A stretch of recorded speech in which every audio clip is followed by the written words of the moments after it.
The dry season had turned the savannah into a cracked, thirsty land, and our village began its annual migration to the riverlands. We packed gourds of millet, rolled goat hide tents, and headed our cattle toward the east. Little Zuberi, barely 7 rains old, clung to his mother's skirt, his eyes wide as baobab seeds. His family, the Wanjiku clan, carried the sacred Ngoma drum, a symbol of their role as storytellers. But that year, the winds blew fierce, scattering dust devils across the plains. By dusk, when we counted heads, Zuberi was gone. His mother's wail split the air like a spear.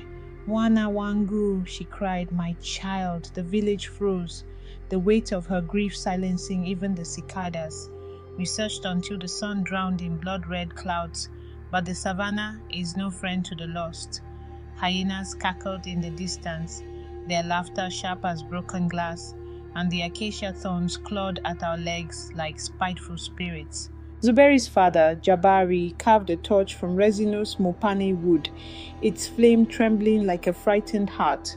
"The stars will guide him," I said, though my voice wavered. "Our people have always followed Nyota's Makombozi, the stars of salvation, but could a child barely tall enough to milk a goat understand their language?" The women sang prayers to Mungu wa Milima, the god of the mountains, while the men sharpened spears, their faces shadowed by dread. Zuberi told us later how it began. He'd chased a dung beetle, its emerald shell glinting like a tiny jewel, its path weaving through the brittle grass. Then the wind roared, whipping dust into a blinding veil that stung his eyes and filled his mouth with grit. When it cleared, the caravan was gone. The savannah stretched empty, save for the skeletal arms of thorn trees clawing at the sky. He crouched behind a termite mound, clutching his kikoi cloth. As the sun bled away, the first star pierced the twilight, Pembe Yaniati, the buffalo's horn. His grandfather's voice echoed in his memory. "When the buffalo's horn rises, the north lies beneath its curve." North, where the riverlands waited, night fell, and the stars bloomed like white ujazi flowers after rain. Zuberi's breath hitched as shadows pulled around him, thick and hungry. A lion's cough rattled the dark, its growl vibrating in his ribs. He pressed his forehead to the earth, whispering the prayer we teach all children. Nyota ni macho ya babu zetu. The stars are the eyes of our ancestors. Above him, Mzinga wa Maji, the water jar, tipped its shimmering stream toward the east. He stumbled forward, guided by its glow, thorns snagging his ankles until blood dotted the dust. A dig-dig darted past, its tiny hooves drumming a frantic rhythm, but he clutched his kikoi tighter. "Baba said to follow the water jar," he muttered, mimicking his father's stern cadence. By midnight, the cold bit his skin like siafu ants. The Fimbo Yamfalme, the king's scepter, swung low, its 3 bright stars a ruler's decree. "Turn south," but Zuberi hesitated. The elder stories warned of Kijiji Chamajini, the spirit villages that mirror our own, where paths twist into traps and laughter hides teeth. His stomach growled, a hollow drum. He chewed a bitter mboga leaf to stifle it, as his mother had taught him, its tang making his eyes water. When the wind shifted, he caught a scent. Smoke. Human smoke. He ran, tears cutting trails in the dust on his cheeks, his bare feet slapping the cracked earth. The fire was a mirage, only a bush crackling with orange flames after a lightning strike, its thorns popping like gunshots. Zubri knelt, warming his hands when a growl froze his blood. A leopard crouched 10 paces away, its eyes twin coals, its spotted coat rippling like liquid shadow. He remembered the Kisima well in our village, where elders tell of the leopard's curse, "Look away and it will leap." Slowly he raised his arms, making his shadow loom large, and hissed like a cobra, a trick his auntie used to scare baboons. The leopard's tail twitched, its muscles coiling. Then with a snarl that rattled Zuberi's bones, it melted into the night. Dawn came, pale and scorching, the sun a merciless chuma blade. Zuberi's lips split like overripe figs, his tongue swollen with thirst. He found a mtonji bush, its gnarled roots clinging to life, and sucked its bitter sap until his throat burned. Following a trail of camel thorn, he limped toward a rocky outcrop where vultures circled like crooked umbrellas. His heart pounded.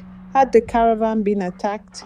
But it was only a wildebeest carcass, flies buzzing like evil spirits. He severed a strip of dried meat with his tiny panga knife, gagging at the rot. "I am Wanjiku," he chanted, invoking his clan's name. "We do not fear the sun." The second night, the stars betrayed him. Clouds smothered Nyota Kombozi, and Zuberi curled into a hollow baobab, shivering as the wind moaned through its ancient ribs. A distant Ngoma beat pulsed, or was it his own heartbeat? He dreamed of his mother's voice, singing the lullaby of the moon and the hare. "Dance, little hare, dance. The moon will light your way home." At moonrise, he woke to a hyena's breath, hot and rancid, its jaws inches from his face. He screamed, hurling his panga. The beast yelped, retreating, but Zuberi ran until his lungs burned and the stars reappeared, blinking like weary eyes. On the third day, he found the river, or it found him. A glittering snake winding through the dust, its banks choked with reeds. He plunged in, drinking until his belly ached, the water cool as his mother's touch. Then he spotted footprints in the mud, goat hooves. "Our herds!" He followed them, singing the herding song his brother taught him. Nyama, Nyama." His voice, small but stubborn, carried across the rocks like a defiant spark. Above, Pembe Yanyati reappeared, its curve pointing true north, and Zuberi's chest swelled with a fragile hope. But the riverlands were still distant.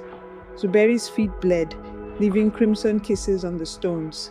He fashioned sandals from palm fronds, as his grandfather had once shown him, and tied them with strips of his kikoi. At dusk, he heard drums, real drums, the Ngoma's deep thrum like the village heartbeat. He scrambled up a termite mound, shouting until his throat tore. "Mimi ni Wanjiku. I am Wanjiku." The words rang hollow, swallowed by the vastness, until a voice answered. It was Jabari who found him. Zuberi's father, gaunt and wild-eyed, emerged from the acacia grove, spear raised. For a heartbeat, man and boy stared, then Jabari swept him into his arms, weeping into his son's matted hair. Zuberi smelled of sweat, fear, and iron, but alive. "You followed the stars," Jabari whispered, "as the ancestors commanded." The journey back was silent, the savannah now a tapestry of familiar sounds. Crickets, rustling grass, the distant lowing of cattle. When they returned to camp, the women ululated, their tongues trilling like rain. Zuberi's mother smeared his forehead with ochre and goat fat, a blessing against evil eyes. That night, we gathered on Damzinga Wamaji, and Zuberi retold his tale, between gulps of honeyed milk. His small hands drew constellations in the ash, buffalo's horn, water jar, king's scepter. The children leaned close, their breaths held, as if the stars might snatch them too. But the elders were quiet. I saw the fear in their eyes, not of the wild, but of forgetting. These children, born after the roads and radios came, barely knew the stars' true names. Zuberi's journey was a thundering reminder. The old ways are a rope across the abyss. At dawn, we lit a fire of Nkorosho shells, their smoke carrying prayers to the ancestors. "Teach them," I murmured, "before the stars forget us."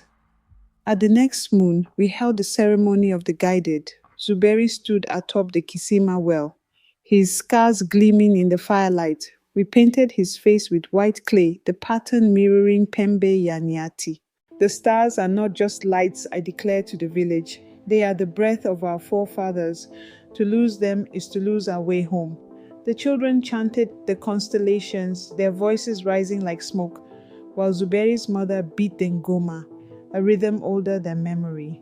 Now, when the dry season comes, the children gather at my feet. They point to the sky, chanting the constellations in voices like wind chimes. Zuberi, now a father himself, carves star maps into calabashes, their grooves tracing the paths of Nyota Zamkombozi. And when the migrants depart, they carry not just water and grain, but the stories of the boy who walked with ancestors. The stars burn brighter for it. Their light a promise we are never truly lost.